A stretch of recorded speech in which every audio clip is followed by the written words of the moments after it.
Ether is one of the most popular digital assets and powers the Ethereum blockchain. Back in 2018, then SEC Corporation Finance Director Bill Hinman stated that he believed Ether was not a security. Last month, CFTC Chair Benham expressed his view that Ether is a commodity. The State Attorney General of New York asserted in a court filing last month that Ether is a security. Clearly, an asset cannot be both a commodity and a security. Do you agree? Actually, all securities are commodity under the Commodity and Exchange Act. It's that we are excluded commodities. But I would agree that a security cannot be also an excluded commodity and an included commodity. I'm sorry, Chair, just to talk about the Commodity Exchange Act more precisely. Okay, so do you recognize, how would you categorize Ether then? Look, I think that the general sweep of what Congress did, not just in the 30s, but as amended. I'm asking you, sitting in your chair now, to make an assessment under the laws as exist. Is Ether a commodity or a security? Without speaking to any one. I know you've repeatedly said you're not going to speak to one, except you've spoken to one, Bitcoin. So I'm asking you to speak to a second one, the second largest market cap here. And speaking to the tokens, there's 10 to 12,000. If there's a group of entrepreneurs in the asking about one. The public is anticipating a profit based on the... I'm asking you a specific question, Chair Gensler. I said this in private. This should be no shock to you. I'm asking this question. Is Ether a commodity or a security? And again, it depends on the facts and the law, and if there's a group of individuals... I'm asking you about the facts and the law sitting in your seat and the judgment you are making. And so, Mr. Chair, I think you would not want me to prejudge because I'm also... But you have prejudged on this. You've taken 50 enforcement actions. We're finding out as we go, as you file suit, as people get Wells notices on what is a security in your view, in your agency's view. I'm asking you a very simple question about the second largest digital asset. What is your view?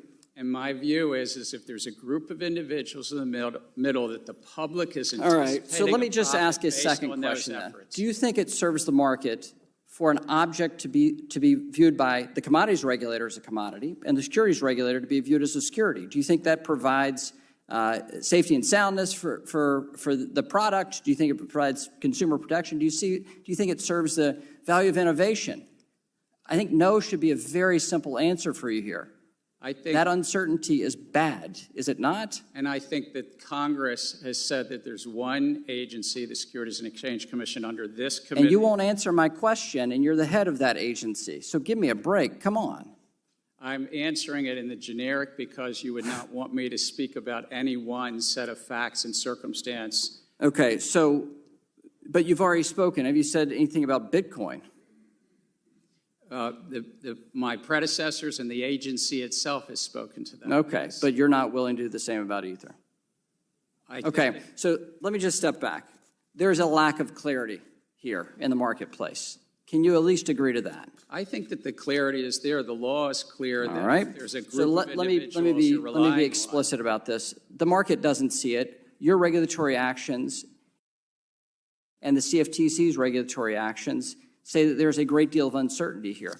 It is the intention of this committee to fix that uncertainty and actually provide a sound legal basis for this. So let me get into your rulemaking process. So you've proposed 53 rules in 2 years. Mary Jo White proposed 23. Jay Clayton proposed 26. At the same time, your agency has consistently provided less comment period than either of your predecessors. Just as one example, when the SEC made significant changes to the U.S. equity markets in 2005 for regulation NMS, the Commission broadly solicited public feedback, held numerous roundtables, issued white papers and concept releases. Fast forward to today, you've proposed 4 equity market structure proposals that would impact millions of retail investors, and you provided a mere 60 days of comments on 1,600 pages of regulations. So let me ask you this. Do shorter comment periods and less public interaction improve rulemaking? We actually put out the equity market structure rules, had 105 days of comment from the time we voted it out through March 31st.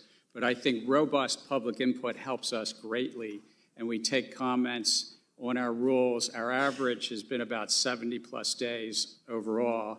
But we also get comments. And I want to get into the after cost-benefit comment analysis, but my time has expired. With that, I'll recognize the ranking member. Thank you very much, Mr.